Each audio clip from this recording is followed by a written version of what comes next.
Good morning, my dear students. I am Jitendra Srivanshi sir.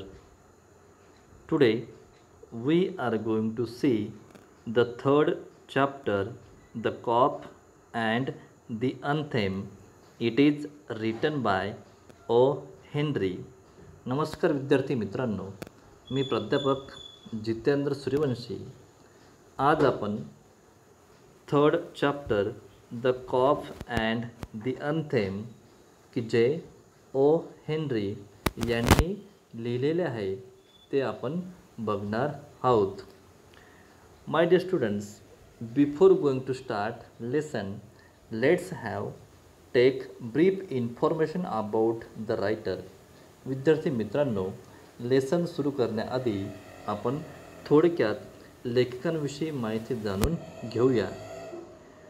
O Henry was born in 1862 and died in 1910.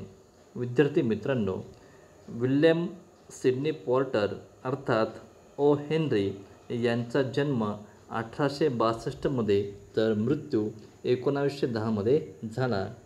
William Sydney Porter हे त्यांचं संपूर्ण नाव होय. An American writer is better known by his pen name O Henry. हे एक American लेखक असून त्यांना ओ हेनरी या टोपण नावाने ओळखतात किंवा ते सुप्रसिद्ध आहेत. The story the cop and the anthem is one of O Henry's well known stories. त्यांच्या अनेक कथांपैकी the cop and the anthem ही एक सर्वोत्कृष्ट अशी कथा होय.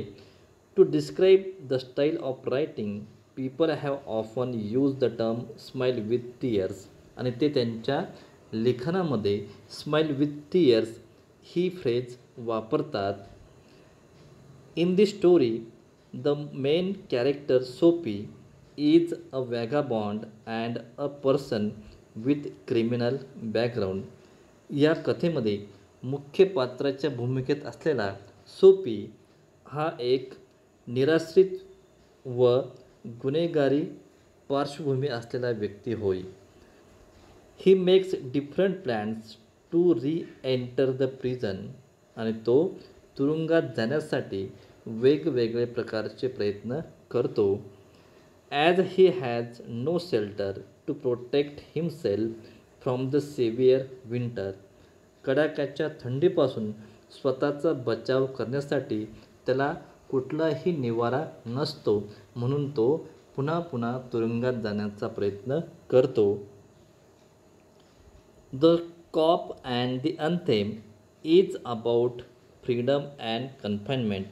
विद्यार्थी मित्रांनो, ही स्टोरी स्वातंत्र्य आणि कन्फाइनमेंट म्हणजेच तुरुंग यांच्यावर आधारित आहे. चला तर बघूया द कॉप अँड द अनथेम. आपण थोडक्यात लेखकांविषयी माहिती जाणून घेतली. आता सुरुवात करूया आपल्या रिअल स्टोरीला. या स्टोरीमध्ये सोफी हा एक होमलेस बॉय आहे. तर जी काही स्टोरी आहे तर ती स्टोरी न्यूयॉर्क या शहरामध्ये हिवाळ्यात घडलेली आहे. आणि याचा जो काही थीम आहे तर तो थीम फ्रीडम अँड कन्फाइनमेंट हा होय. म्हणजेच स्वातंत्र्य आणि तुरुंग हा मुख्य विषय या स्टोरीचा आहे. So let start.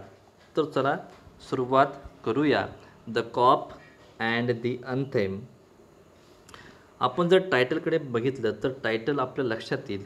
The COP म्हणजेच काय, पोलीस, आणि द अनथेम म्हणजेच गाणं. Soapy left his bench and strolled out of the square. Soapy बागेतील बाकावरून उठला आणि फेरफटका मारू लागला. स्ट्रॉल्ड मीन्स फेरफटका मारणे. And across the level sea of asphalt where Broadway and Fifth Avenue flow together. की ज्या ठिकाणी ब्रॉडवे आणि फिफ्थ अव्हेन्यू हे दोघी समुद्र प्रवाह एकत्र येतात अशा ठिकाणी तो फेरफटका मारत होता. अप ब्रॉडवे ही टर्न, ब्रॉडवेच्या दिशेने तो निघाला. And stop at a luxurious cafe, आणि सुंदर व आरामदायी अशा कॅफेजवळ येऊन तो पोहोचला.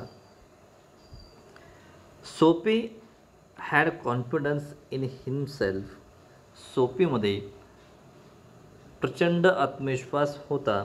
From the lowest button of his vest upward, त्याने त्याच्या कोटचं खालचं बटन लावत त्याच्यामधील आत्मविश्वास दाखवला. ही वॉज 7, त्याने त्याचा चेहरा स्वच्छ केलेला होता. And his coat was trim and his net, आणि त्याचा कोट नीटनेटका व सुव्यवस्थित होता. ब्लॅकबो हॅड बीन प्रेझेंटेड, आणि त्याला ब्लॅकबो म्हणजे टाय, की टाय त्याला गिफ्ट म्हणून मिळालेली होती. To him by a lady missionary on thanksgiving day. Thanksgiving day म्हणजे काय, की न्यूयॉर्कमध्ये किंवा अमेरिकेमध्ये नोव्हेंबर महिन्यातील 4थ्या गुरुवारी हा थँक्स गिविंग डे धार्मिक पद्धतीने किंवा परंपरेनुसार साजरा केला जातो, आणि त्याला म्हणतात थँक्स गिविंग डे. आणि त्या दिवशी त्या लेडी मिशनरीने त्याला तो टाय भेट म्हणून दिलेला होता. If only he could reach a table in the restaurant unsuspected, आणि तो विचार करू लागला की जर तो निसंशयपणे रेस्टॉरंटमधील टेबलजवळ पोचला असता, सक्सेस वूड बी हिज, तर यश हे त्याचंच होतं. The portion of him that would show above the table would raise no doubt in the waiter's mind, आणि त्या टेबलावर ज्या पद्धतीने त्याने हालचाली केल्या असत्या तर त्याच्यावरून वेटरच्या मनात कुठलाच संशय उत्पन्न झाला नसता. A roasted mallard duck, thought Soapy. Roasted means भाजलेले, मालाड मीन्स रानटी, आणि डक मीन्स बदक. आणि सोफी विचार करू लागला रानटी भाजलेला बदकाची. Would be about the thing with a bottle of wine, आणि त्या भाजलेल्या रानटी बदकासोबत bottle of wine. And then some cheese, आणि त्या दारूसोबत चीजची सुद्धा अपेक्षा करू लागला. A cup of coffee and a cigar, व त्यासोबत कॉफी आणि सिगारसुद्धा भेटू शकते असं तो स्वप्न रंगवू लागला. $1 for the cigar would be enough, $1 सिगारसाठी पुरेसा असू शकतो असं तो स्वतःलाच म्हणू लागला. The total would not be so high as to call forth any extreme of revenge from the cafe management. जी काही मिळकत होती तर ती पुरेशा प्रमाणात नव्हती की ज्याप्रमाणे कॅफे मॅनेजमेंटकडून त्याने बदला घेतला असता. And at the meat would leave him filled, आणि त्याने पोटभर जेवण केले असते. And happy for the journey to his winter island, आणि त्याने आनंदात जेवण करून जे काही बेट आहे तर त्या बेटच्या प्रवासाला तो निघाला असता असा विचार तो करत होता. But as Soapy set foot inside the restaurant door, परंतु जसा त्याने त्या रेस्टॉरंटमध्ये पाऊल टाकले, the head waiter's eye fell upon his tattered trousers, त्या क्षणी मुख्य वेटरचं लक्ष त्याच्या जीर्ण झालेल्या विजारकडे गेले. अँड डिकेडंट शूज, जे काही फाटलेले शूज होते आणि जी काही जीर्ण झालेली त्याची ट्राउझर होती तर त्याच्याकडे त्या वेटरचं लक्ष गेले. Strong and ready hands turn him, मजबूत आणि तयार असलेले हात about and conveyed him in silence and haste to the sidewalk. आणि त्यांनी अतिशय शांतपणे त्याला बाजूला केले. And averted the ignoble fate of the menaced mallard. आणि त्याच्या पदरी घोर निराशा झाली, कारण त्याने जो काही विचार केला होता रानटी बदक खाण्याचा, तर त्यामुळे त्याचं स्वप्न भंगलं.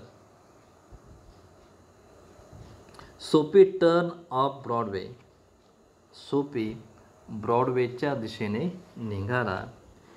It seem that his route to the coveted island was not to be an easy one. Coveted means तीव्र इच्छाशक्ती. त्याच्या मनात जी काही त्याच्या मार्गाबद्दल तीव्र इच्छाशक्ती होती त्या बेटाकडे जाण्याची, ती त्याला आता सोपी वाटत नव्हती. Some other way of entering the limbo must be devise. आणि त्याचबरोबर त्याला तुरुंगात जाण्यासाठी दुसऱ्या मार्गाचा अवलंब करावा लागणारच, असा तो विचार करत होता.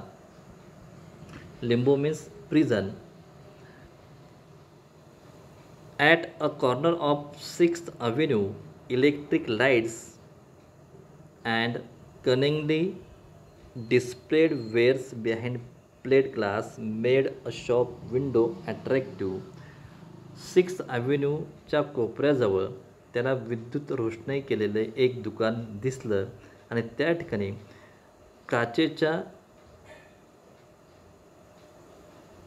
काचेमध्ये वेगवेगळ्या वस्तू शोभिवंत प्रकारे कशा दिसतील अशा प्रमाणात ठेवलेल्या होत्या. Soapy took a stone and dashed it through the glass.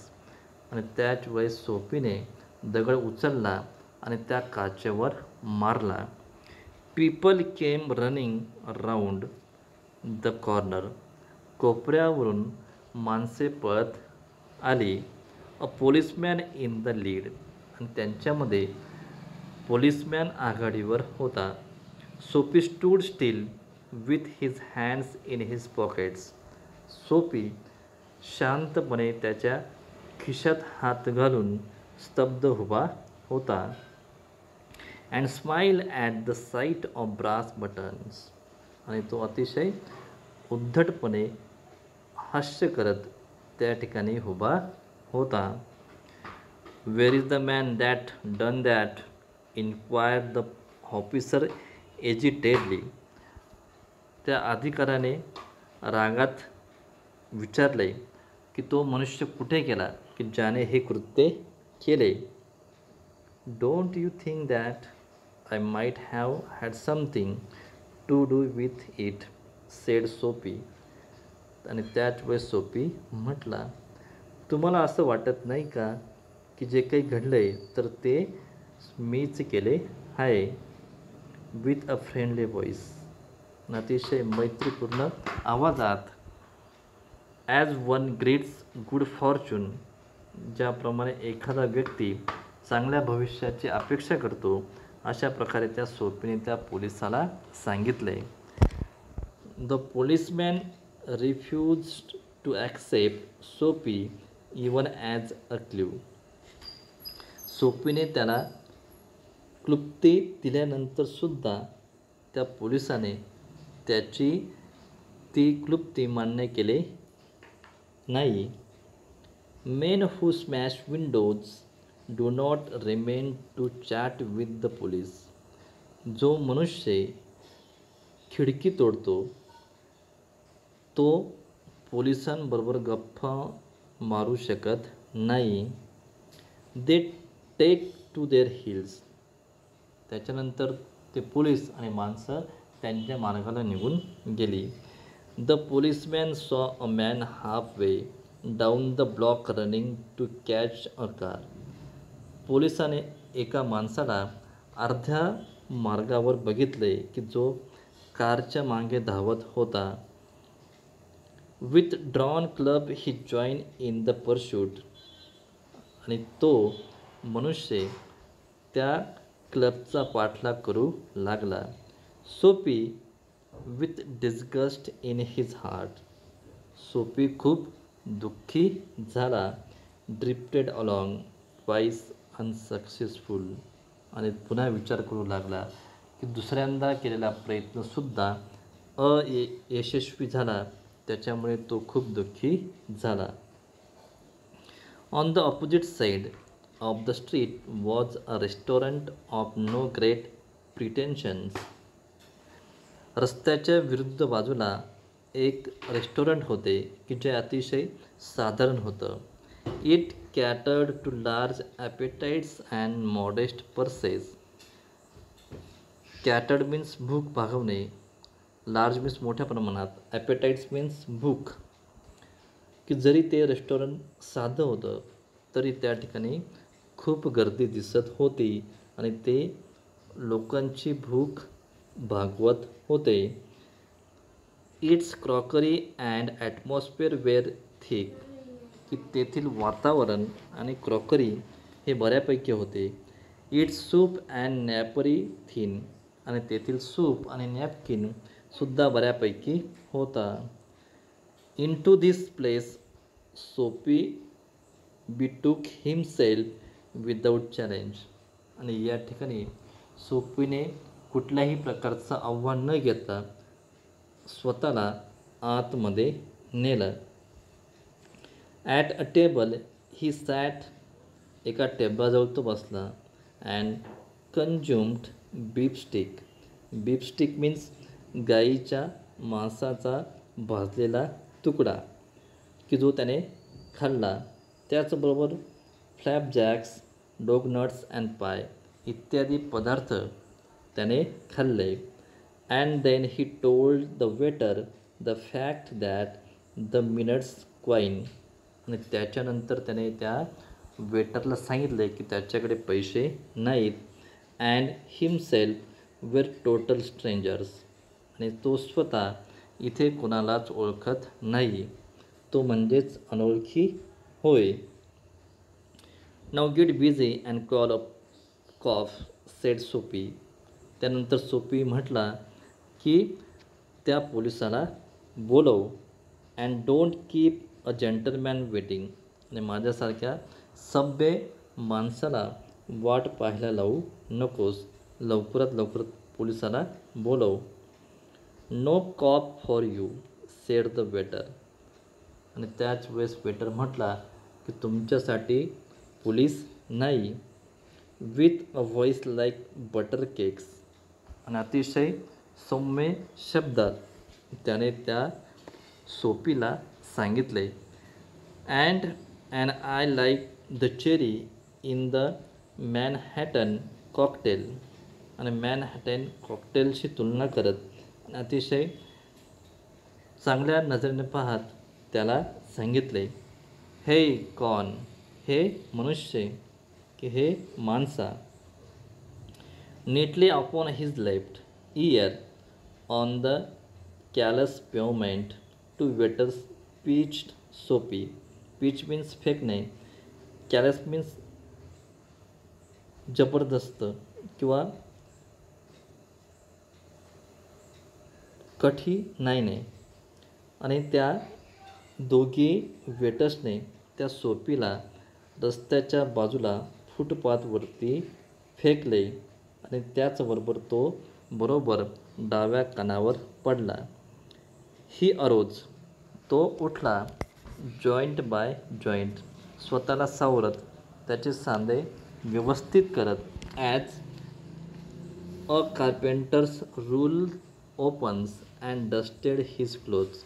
आणि स्वतःचे कपडे सावरत धूळ झटकत ज्याप्रमाणे एखादा सुतार त्याचे खिळे उघडतो किंवा ते काढत असतो तर त्याप्रमाणे याने स्वतःची स्थिती केली.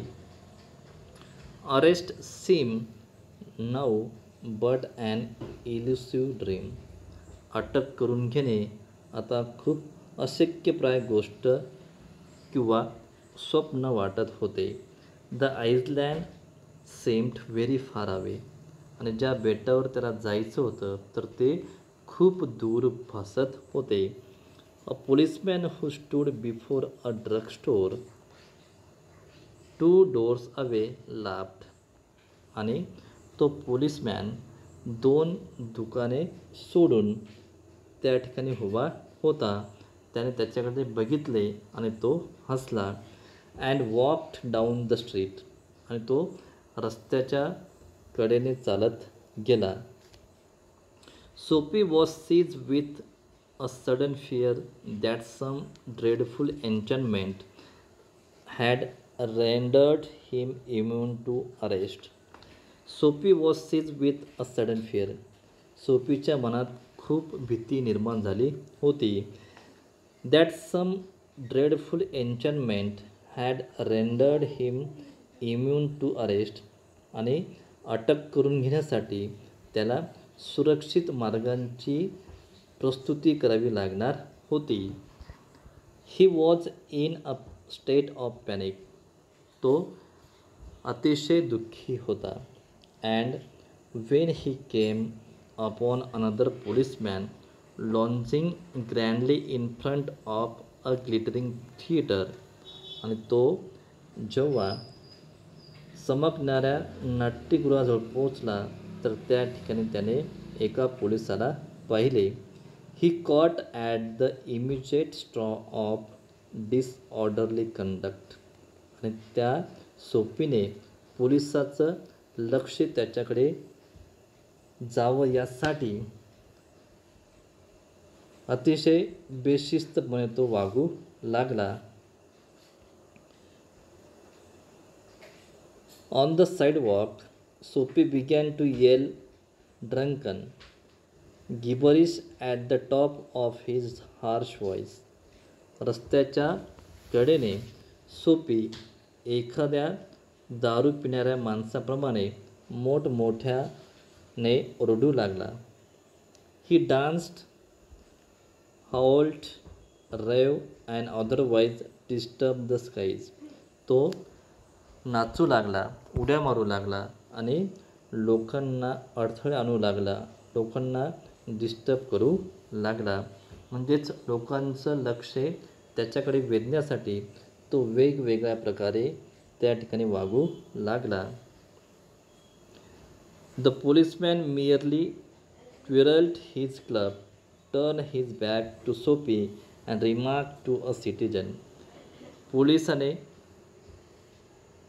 त्याच्याकडे धाव घेतली आणि तो लोकांना उद्देशून म्हटला, it is one of them a lads celebration the goods eggs they give to the Hartford college. की हा एक त्यांच्यापैकी आहे की ज्याने परीक्षेमध्ये 0 मार्क्स मिळूनसुद्धा आनंद साजरा करत आहे. हा त्या कॉलेजचा एक विद्यार्थी आहे की जो अशा प्रकारे त्याचं जे काही यश आहे तर तो यश साजरा करत आहे. नॉयजी, गोंधळ आहे, बट नो हार्म, परंतु तो कोणाला इजा पोचू शकत नाही. We have instructions to let them be. की आम्हाला सूचना आहेत की त्याला सोडून द्या. म्हणजेच त्या सोफीकडे लक्ष देऊ नका.